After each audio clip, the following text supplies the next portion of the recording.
All right, welcome to the deep dive. Today, we're going to be diving into a concept that you see everywhere. Yeah. It's really fundamental. It comes up in managing finances, designing systems and engineering. We're going to be talking about inequalities, those mathematical expressions where things aren't always equal. Exactly. So today, we're going to try to understand what those are, how we find solutions to them, how we visualize them. It's really a powerful concept once you get it. It is, and we have this awesome resource that dives into linear inequality specifically. Okay. And really the goal is to, give you the shortcut.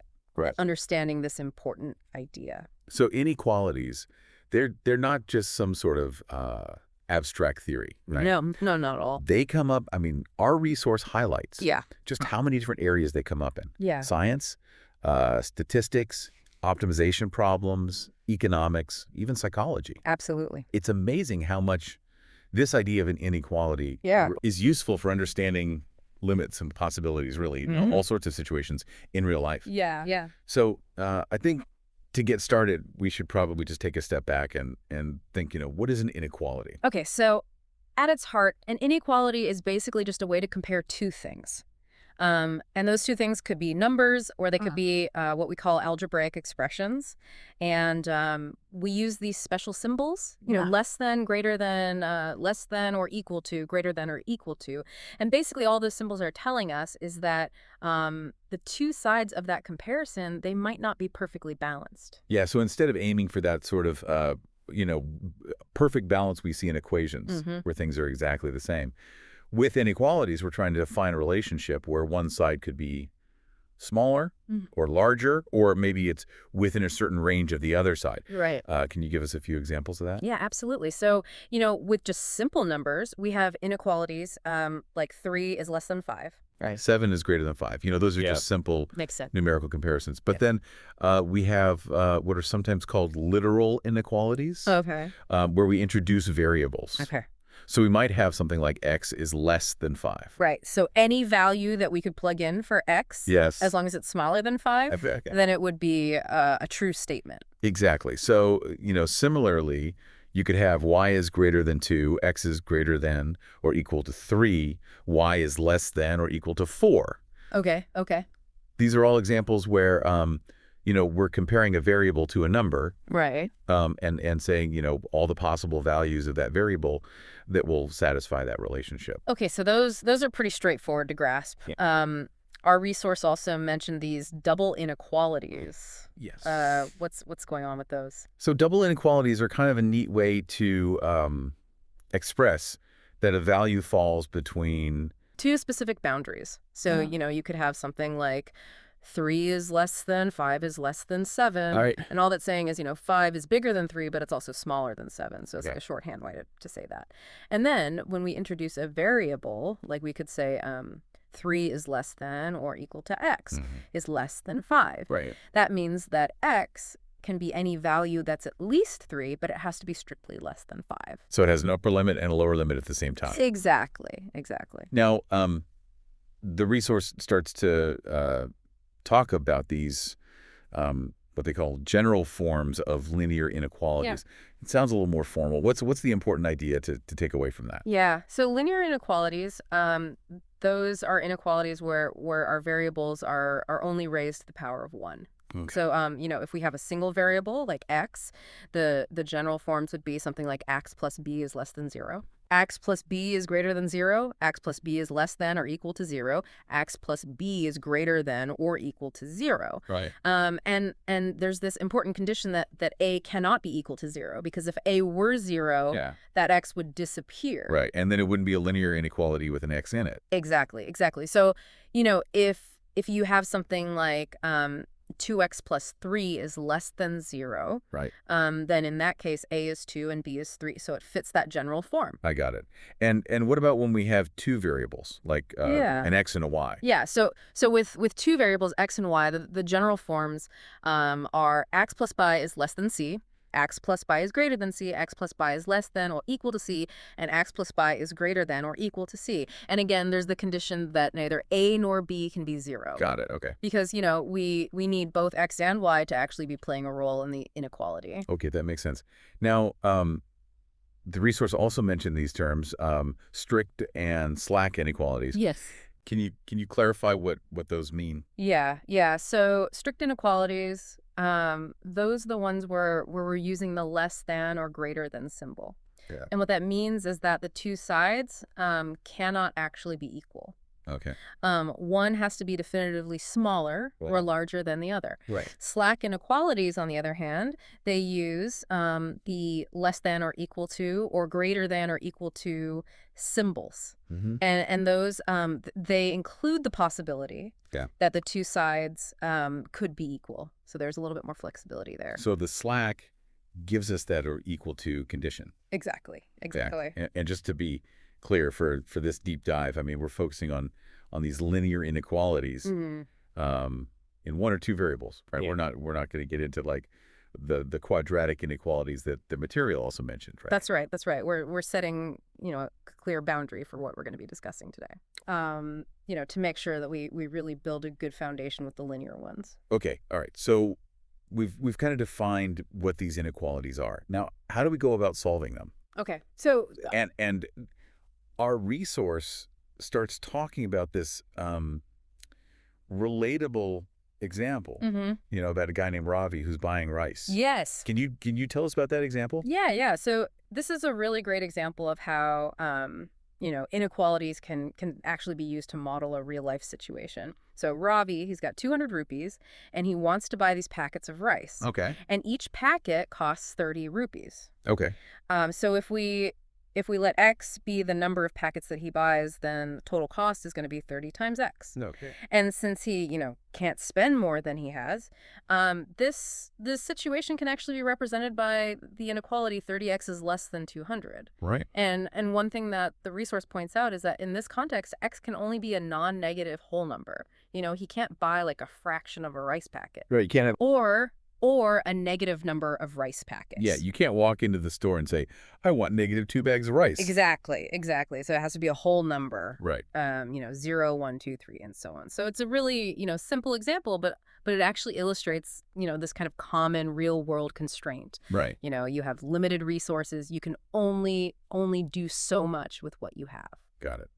So in this situation, I guess what does it mean to solve this inequality? What are we trying to find? Yeah, so solving an inequality means we're trying to find all the possible values of that variable Okay. that make the inequality a true statement. Okay. So, in Ravi's case, we can just, try out different whole numbers for X. So at X is 0, Okay.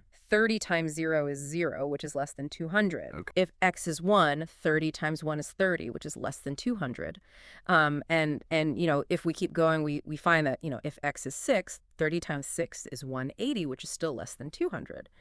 But then when we get to X is equal to 7, 30 times 7 is 210, which is greater than 200. So he can buy up to 6 bags of rice.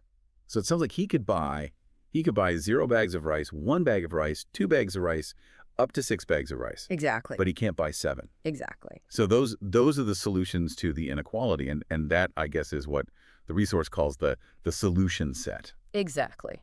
So, the solution set is basically just, the collection of all the values that work. Right. So, in this specific case, the solution set is the set 0, 1, 2, 3, 4, 5, 6. And the resource points out that we kind of arrived at this by just, trying out different values, Yeah. which is, what we call trial and error. But, that works in this case. But it's not always the most efficient way. Right. Especially if we're dealing with, much larger numbers. Yeah. Or more complicated inequalities. Yeah. If there were just huge numbers in the inequality, or Right. there were many more terms, Right. then that could take a long time. So what are the techniques that we use to solve inequalities more efficiently? Yeah, so the rules for solving inequalities, they're actually very similar Okay. to the rules that we use for solving equations, but there's one really important difference that we need to keep in mind. Okay. So the first rule is the same. So you can add or subtract the same number from both sides of an inequality. Right. And the direction of the inequality sign will remain unchanged. So that's pretty intuitive. Yeah. Okay. Yeah. That makes sense. Yeah. What about multiplying and dividing? That's where the resource Yes. sort of hinted that there was this key difference. Exactly, exactly. So the second rule is that if you multiply or divide both sides of an inequality by the same positive number, Mm-hmm. the inequality sign stays the same. Okay. But if you multiply or divide both sides by a negative number, then you must reverse the direction of the inequality sign. Oh, so that's the critical part. That's the critical part. You have to flip the inequality You have to flip it. if you multiply or divide by a negative number. That's exactly right. Okay, and the resource had a couple of nice examples of this. Yeah. Like they said, if you start with 3 is greater than 2, Mm-hmm. and then you multiply both sides by -1, it becomes -3 is less than -2. That's right. So the sign flipped. Right, so the sign flicks. Yeah. Yeah. And similarly, if you have, -8 is less than -7, Okay. and then you multiply both sides by -2, it becomes 16 is greater than 14. Right, the sign flips again. Yeah. Exactly. So that's really, really important to remember. Yeah, it's easy to forget that. Yes, it is. Okay. Now let's look at some of the examples that the resource provided Okay. to see these rules in action. Okay. Example 1 was actually that same rice problem. Yes. The 30x is less than 200. Yeah. But this time they asked for the solution set within the natural numbers Right. and then within the integer. So can you walk us through, I guess, the difference between those? Yeah, absolutely. So, when we're talking about natural numbers, those are essentially your counting numbers, 1, 2, 3, Yeah. and so on. And so it's, as we figured out, the solution set in that case is just 1, 2, 3, 4, 5, 6. Okay. Because those are the natural numbers Hmm. that satisfy the inequality. Okay. But then when we talk about integers, that includes all the positive and negative whole numbers. Right, and 0. And 0. So it basically expands that solution set to include, all those negative numbers as well. So, -3, -2, -1, 0, 1, 2, 3, up to 6. Got it. So the integers just give us Yeah. more possible solutions because it's a bigger set of numbers. Exactly, Yeah. exactly. Because any of those integer values, when you multiply it by 30, it's going to give you a number Yeah. that's less than 200. Okay, that makes sense. Example 2 gets a little more algebraic. It was 5x minus 3 is less than 3x plus 1. Mm-hmm. And they asked for the solution for integers and also for real numbers. So can you walk us through, I guess, the steps of how to solve that algebraically? Yeah, absolutely. So we'll start by kind of using that first rule that we talked about. So we can gather all the x terms on one side and all the constant terms on the other. So if we add 3 to both sides, we get 5x is less than 3x plus 4. And then we can subtract 3x from both sides, which gives us 2x is less than 4. Okay. And then finally, we can divide both sides by 2. Right. And since 2 is a positive number, the inequality sign stays the same. Okay. So we end up with x is less than 2. Okay, so in that case, if x has to be an integer, the solution set would be all the integers that are less than 2. Exactly. So that would be like -2, -1, 0, and 1. Exactly. But if x can be any real number, Yeah. then the solution set is all real numbers less than 2, which we can represent in what's called interval notation Right. as -infinity to 2. Okay. And that parenthesis around the 2 just indicates that 2 itself is not included in the solution set. Right, because it has to be strictly less than 2. Exactly. Okay, that makes sense. Yeah. Example 3 was 4x plus 3 is less than 6x plus 7. Mm-hmm. What's the solution there? Yeah. So if we kind of follow those same algebraic steps, we first get -2x is less than 4. And then, to isolate the x, we need to divide both sides by -2. Right, and this is where we have to remember that. And here's where we got to remember to flip the sign. Yeah, we got to flip the sign because we're dividing by a negative number. Exactly. So we flip the sign. So instead of x is less than 4 divided by -2, we get x is greater than -2. Okay. And so the solution set there for the real numbers would be the interval -2 to infinity. Okay, so it really comes down to, remembering the algebraic steps. Yeah. But also remembering this key difference about when you multiply or divide by a negative number. Absolutely. Absolutely. Okay. Yeah. Example 4 looks a little more involved. It was 5 minus 2x all over 5 is less than or equal to x minus 30 all over 6. Right. So how do we approach solving this one where we have x's on both sides and fractions involved? Yeah. So whenever you have fractions, the first thing you want to do is try to get rid of them because it just makes things a lot easier to work with. So in this case, we can multiply both sides of the inequality by the least common multiple of the denominators, Right. which in this case is 30. Okay. So if we multiply both sides by 30, we get 6 times, in parenthesis, 5 minus 2x is less than or equal to 5 times, in parenthesis, x minus 30. Okay. And then, expanding both sides, we get 30 minus 12x is less than or equal to 5x minus 150. Right. And then again, we gather all the x terms on one side and Right. the constants on the other. So if we add 12x to both sides, Yep. then we get 30 is less than or equal to 17x minus 150. That's right. And then we add 150 to both sides. Exactly. So we get 180 is less than or equal to 17x. Right. And then finally, to isolate the x, we just divide both sides by 17. Mm-hmm. And since 17 is positive, the inequality sign stays the same. Oh. So we end up with 180 over 17 is less than or equal to x. Or, we can flip that around and say x is greater than or equal to 180 over 17. Okay, now 180 over 17 isn't, the nicest number to work with, is it? Yeah, so the resource, they simplify it a bit. They say it's about 10.59. Okay. So, basically x can be any number bigger than or equal to 10.59. Or, if we want to be really precise, we can say x is greater than or equal to 180 over 17. Right. And we can write that in what's called interval notation as the interval from 180 over 17 to infinity, including 180 over 17. Okay. Because it can be equal to it. So navigating the algebra is definitely a key part of this. It is. Now, the resource also talked about how to represent the solutions of these inequalities Yes. graphically on a number line. So how does that work? Yeah.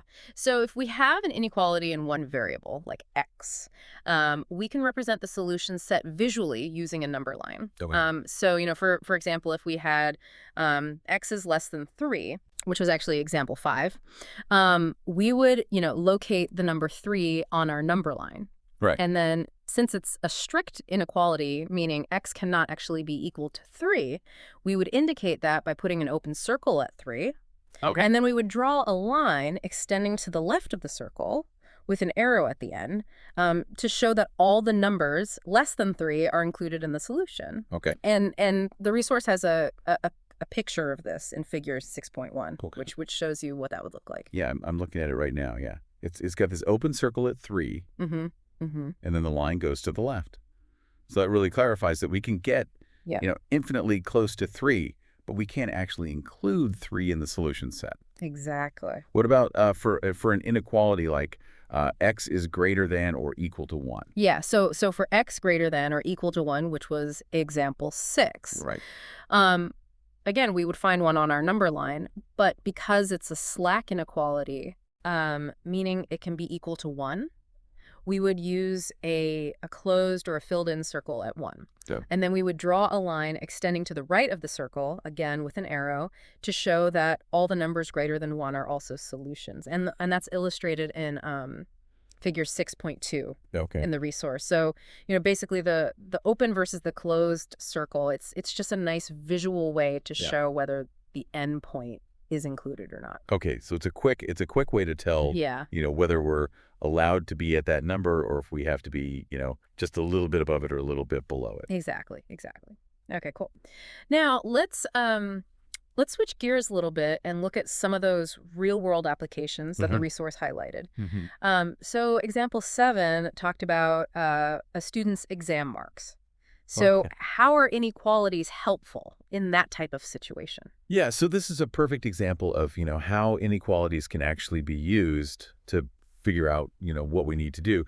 To achieve a certain target. So, this student has gotten scores of 62 and 48 on 2 exams. Okay. And they want to have an average of at least 60 across all 3 exams. Okay. So if we let X be the score on the 3rd exam, the average of the 3 scores would be 62 plus 48 plus X, all divided by 3. Right. And since they want an average of at least 60, that can be written as the inequality.